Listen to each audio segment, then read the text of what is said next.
All my life I heard the same thing. Eat your vegetables. They are the best for your health. And for many years that was true. Carrots, spinach, tomatoes, broccoli.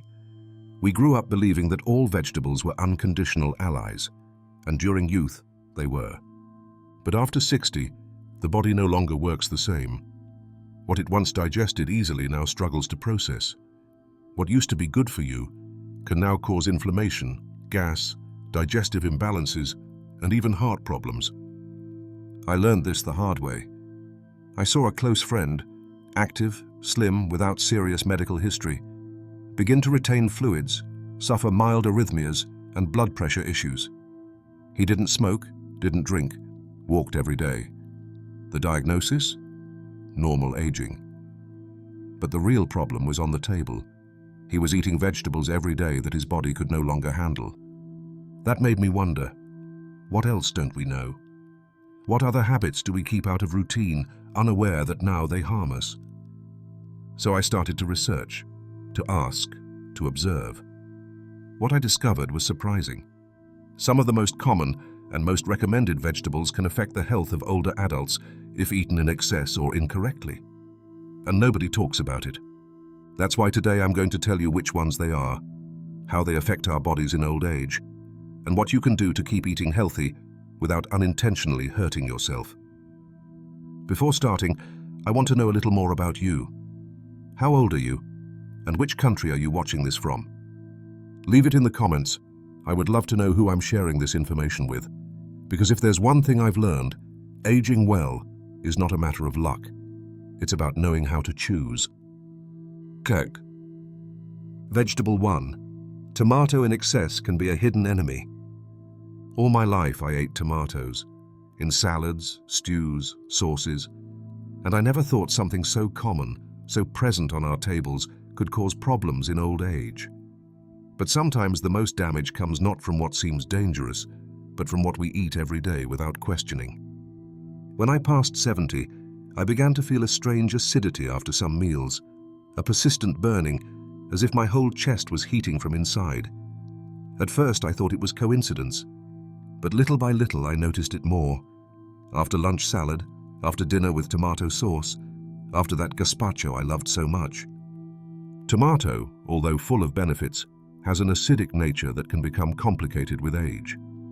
In sensitive stomachs, it can cause acidity, reflux, and even mild continuous intestinal inflammation. And not only that, it contains a substance called lycopene, which in excess can interfere with certain medications, especially anticoagulants, which many older adults take for circulation or heart issues. I remember a conversation with Clara, a friend my age who suffered from high blood pressure. She told me, "I went to the doctor because my pressure wouldn't stabilize. They asked if I ate tomatoes often, and when I said yes every day, they told me I was probably overdoing something that was no longer so harmless for me." That's when I started to connect the dots. It's not about demonizing the tomato. It's about understanding that at a certain age, our body reacts differently. What was good at 30 can be poison at 70. That phrase stuck with me. There are many ways to keep enjoying the taste of tomato without suffering the consequences. One is to eat it cooked instead of raw. Heat reduces its acidity and makes lycopene absorb more controllably. Another option is to reduce its frequency. Instead of every day, maybe just 2 or 3 times a week. And if tomato no longer agrees with you completely, there are much friendlier options for the digestive system. Vegetables like peeled cucumber, zucchini, cooked spinach, or even avocado can give you flavor and freshness without irritating your stomach or altering your medication. Over time, I learned the key is not to stop eating, but to eat consciously. And if something seems harmless but is hurting you without you realizing it, then it's worth paying attention. Tech. Vegetable 2.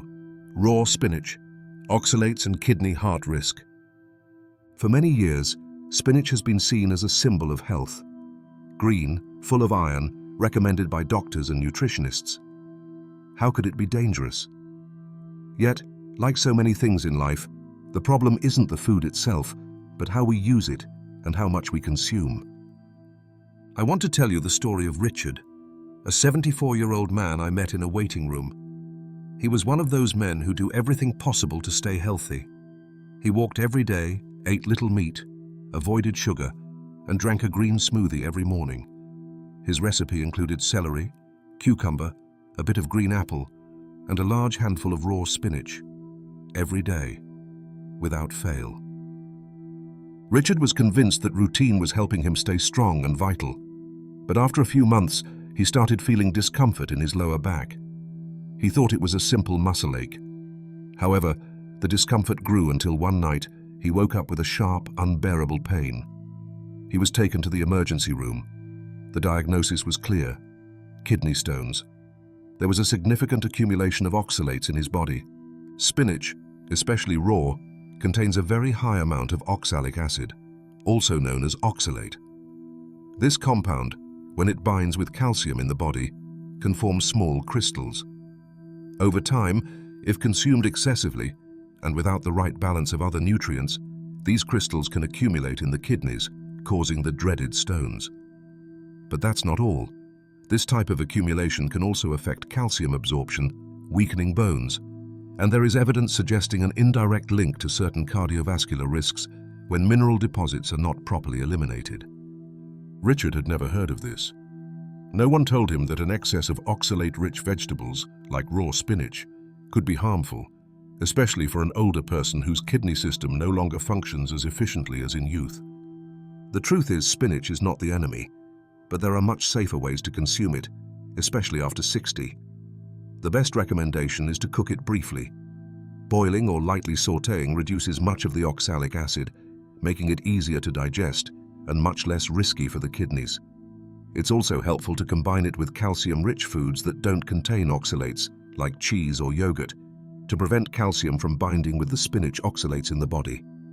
The key, as almost always, is moderation and understanding how each food works in our body. Natural isn't always synonymous with innocent, and what helps in small amounts can harm when it becomes a daily habit, without rotation or variety. So, if you're also someone who drinks green smoothies every morning, maybe it's time to review your recipe. Cooked spinach, well combined and eaten with pause, remains a great ally. But like many things in life, you have to know when to stop and how to use it well. GOG. Vegetable 3. French fries or highly processed potato. High glycemic index. Potatoes are, for many, one of the most common and comforting foods.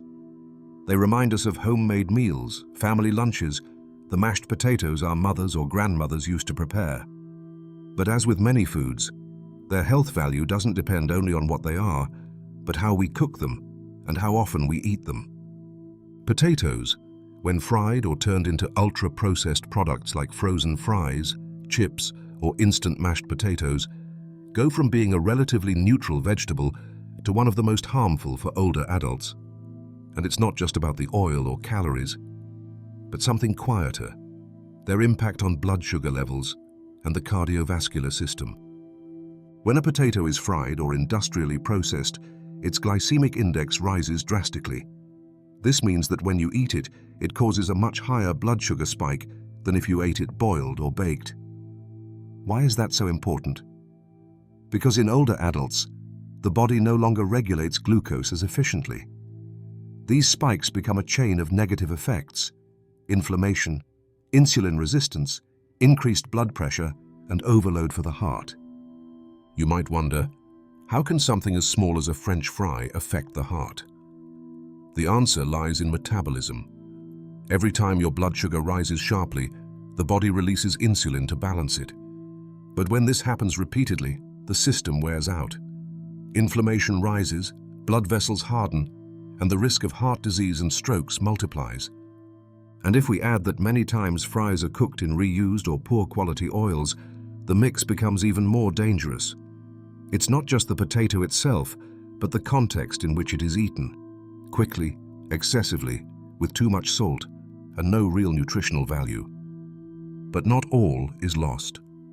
The solution is not to stop eating potatoes forever. The key is how you prepare them. If you like them, choose boiled or baked in small portions, accompanied by fresh vegetables or healthy proteins. Boiled with skin, for example, retains more fiber and has a much lower glycemic index. And if you cool them and then reheat, you develop what is called resistant starch, which improves their effect on glucose even more. In other words, it's not the potato, it's how we turn it into an enemy. Sometimes the most damage comes not from what we eat, but how we were taught to eat it. If you often accompany your meals with French fries or frequently consume frozen potato products, maybe it's time to rethink. Not out of fear, but self-love. Your heart will thank you, and so will your joints. Because inflammation doesn't only affect the circulatory system, it also shows in how your bones, muscles, and every step you take feel. The good news is, it's never too late to change. A small adjustment in your kitchen can translate into many more years of movement, energy, and well-being. Check. Vegetable 4. Eggplant in excess. For many years, the benefits of eggplant have been talked about, especially in older people. It's been recommended to reduce cholesterol, aid digestion, and even help with weight loss. But what almost no one mentions is that when eaten excessively and frequently, it can bring side effects that are not so innocent, especially in older adults. Eggplant belongs to the nightshade family, like tomato, pepper, and potato. And like all of them, it contains a substance called solanine, a natural compound that acts as the plant's defense. In small amounts, most people tolerate it without issue. But in high amounts, especially if the digestive system is weakened or if the person has heart history, solanine can become a silent enemy. What can it cause? First, blood pressure instability. Some people feel their heart skips or get sudden dizziness after eating eggplant almost daily. Others experience gastrointestinal discomfort, acidity, persistent gas, even frequent diarrhea that had no prior explanation. There are also cases with mild neurological symptoms, tingling, hand tremors, or lack of coordination. I especially remember Mrs. Teresa's case. She was 75, an active, cheerful woman, one of those who never missed a walk in the park. One afternoon, she told me she had started drinking eggplant water every morning because she read it helped lower cholesterol. She felt good at first, but after weeks, she noticed her heart beating irregularly. She attributed it to stress. Then came dizziness, the feeling that everything was slipping from her hands.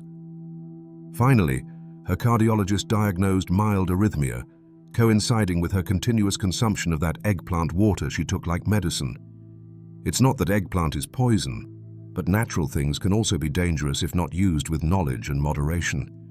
Especially older people with blood pressure problems, frequent palpitations, slow or fragile digestion, or even those on anticoagulant medication should limit their consumption and not make this vegetable part of their daily routine. The key is balance. You can keep eating eggplant, yes, but not every day, not in all forms, and not as if it were a miracle cure. Sometimes what starts as a healthy habit can become harmful if repeated without control. So if you or someone close to you is using eggplant for medicinal purposes, pay attention, listen to what your body tells you, and remember, moderation will always be your best ally. Vegetable 5. Processed corn, high in starches and hidden sugar. When we think of corn, many remember it as part of childhood, a boiled ear on the family table, a picnic day with grilled cobs, or even a homemade soup with corn kernels floating among vegetables.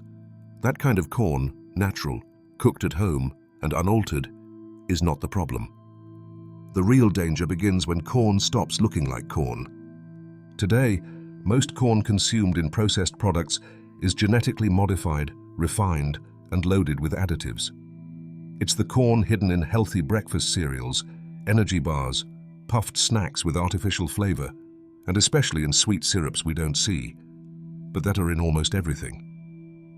One of the most harmful byproducts of industrial corn is the infamous high fructose corn syrup. It's used to sweeten drinks, desserts, sauces, breads, yogurts, and a long list of ultra-processed products. What's wrong with it? A lot.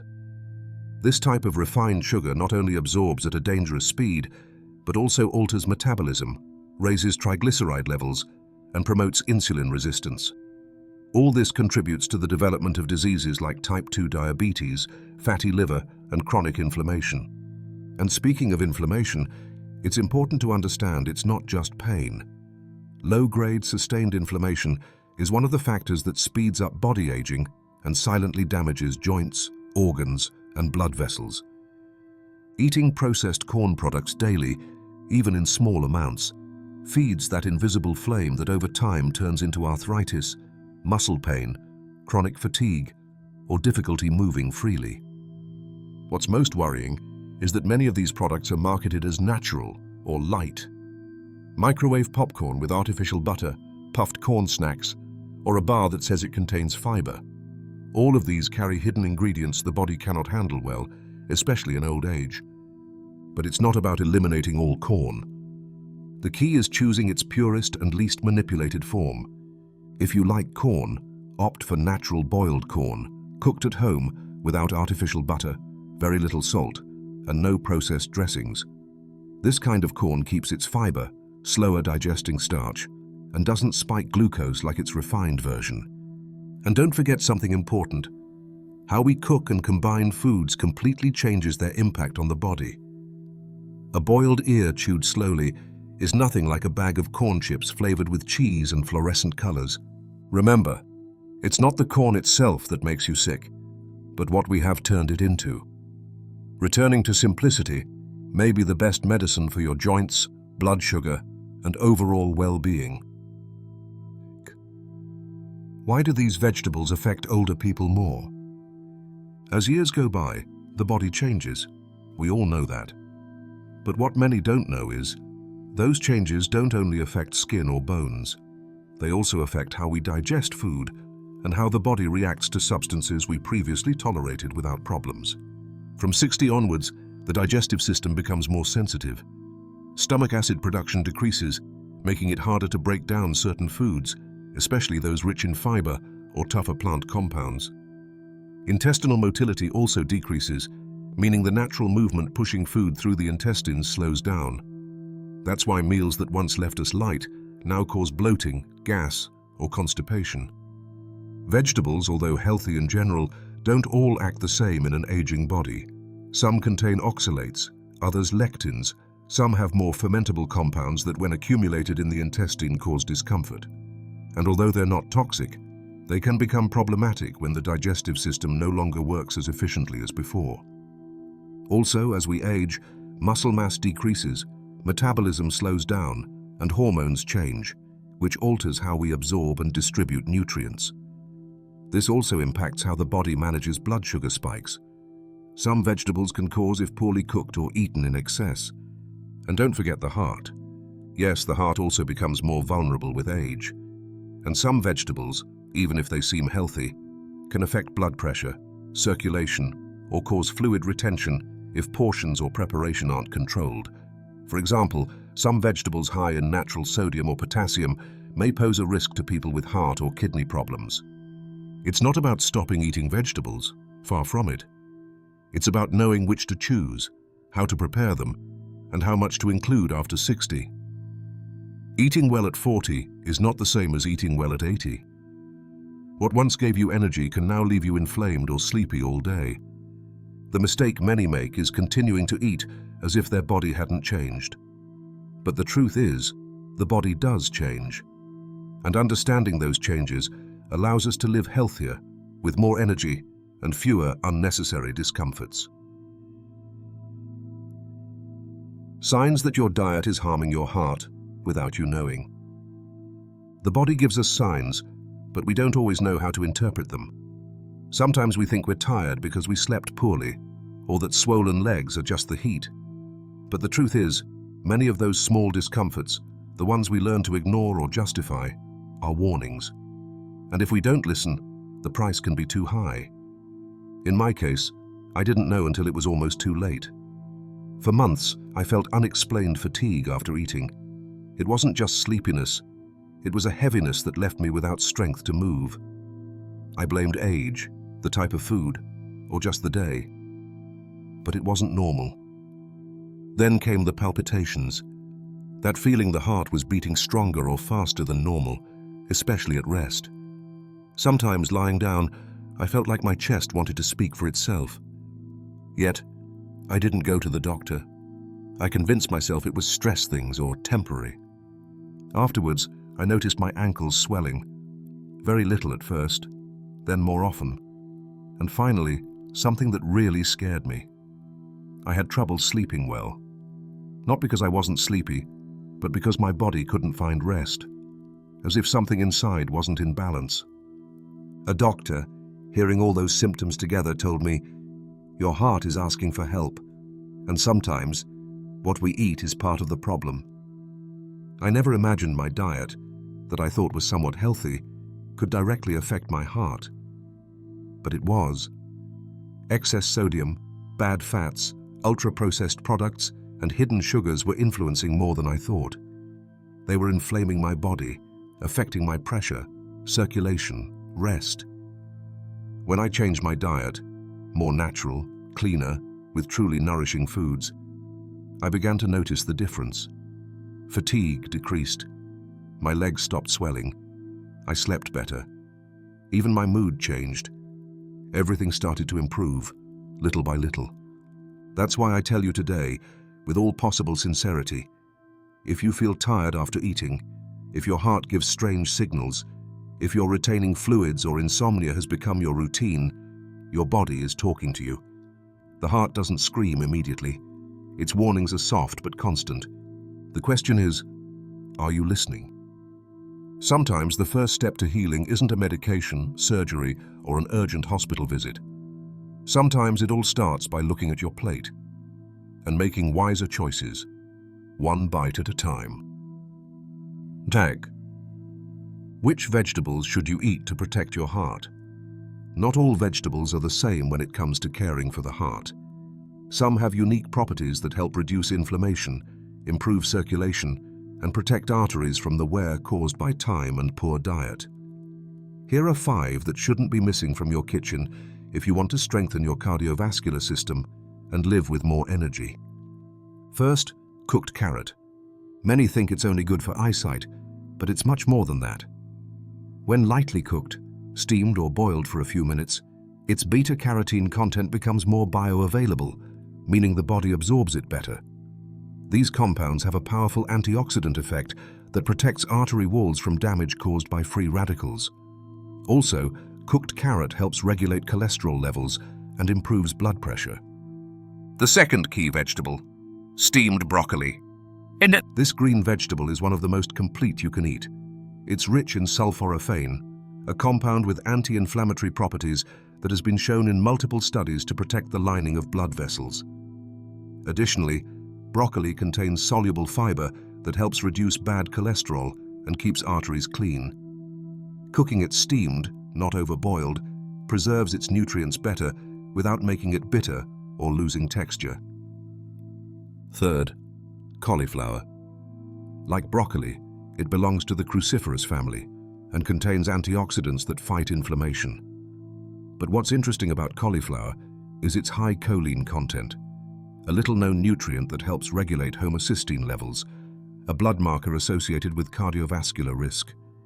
You can prepare it steamed, mashed with a bit of olive oil, or even in small cauliflower rice sautés. It's versatile and very healthy.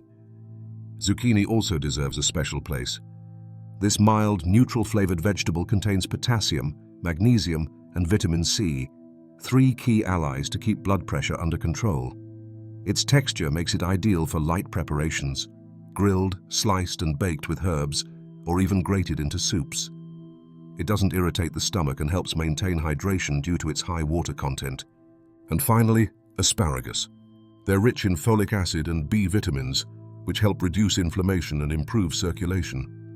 They also contain asparagine, a natural compound with a mild diuretic effect that promotes the elimination of excess salt and fluids, easing pressure on the heart. You can steam them, sauté with a bit of garlic and olive oil, or add them to warm salads.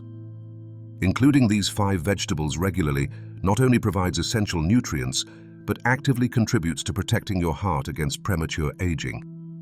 And the best part is, you don't need to complicate things. Simple cooking, a bit of healthy oil, fresh herbs, and you're done. The body appreciates simplicity, especially when it's full of natural goodness. Kike. At this stage in life, you've already heard thousands of pieces of advice. Don't eat this, that's good. Such diet will cure everything. It's easy to distrust, get tired, even give up. But there's one thing that never changes, no matter how old you are. The way your body responds when you treat it well. I'm not telling you to stop eating everything you like, nor to obsess over a never-ending list of prohibitions. It's something simpler and wiser. Learning to listen to your body and give it what it needs, not what it craves daily. The oil I told you about, the one that reduced my joint inflammation and gave me mobility back, is not magic. It's just another tool. But what truly transforms life isn't a single product. It's the decision to change a little, every day. You don't have to do it all at once. Just start. Maybe by skipping one processed meal this week, or trying that oil for a month, or moving a little more again. The secret isn't perfection, but consistency. Your heart has worked hard for you for more than 6 decades. Now it's your turn to take care of it. And that's not done with drugs or fear. It's done with information, small conscious acts, respect for that body that has carried you all this time. If this video helped you, if any word resonated with you, share it. Send it to a friend, your sister, your health group. You never know whose day, or even how many years, you can change. Because sometimes a small decision, like changing what you eat or what you use to ease your pain, can gift you a longer and much more livable life. Knowledge is power, but only if we use it. You can still do it, and you're not alone.